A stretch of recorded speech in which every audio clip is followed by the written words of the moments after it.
part that was most wasteful and didn't feel particularly helpful for me or for anybody else was working with my company, the big organizations that I was supporting in order to help their clients.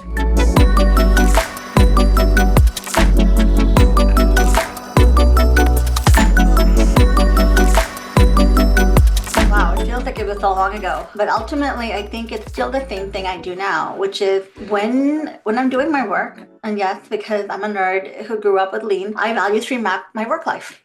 And value stream mapping really is about what does it take to get something from start to done. When I was value stream mapping my life, my work life, I realized the parts that were really working was the direct contact with the client. And in this case, clients, I mean, not just the ones who are paying the bills, but the ones who actually use the work that I'm doing. That part was the most value added and it was the easiest. The part that was most wasteful and didn't feel particularly helpful for me or for anybody else was working with the big organizations that I was supporting in order to help their clients. And so, of course, from a lean perspective, you remove the waste. And I felt like removing the middle people were probably the fastest way to become more effective and more efficient.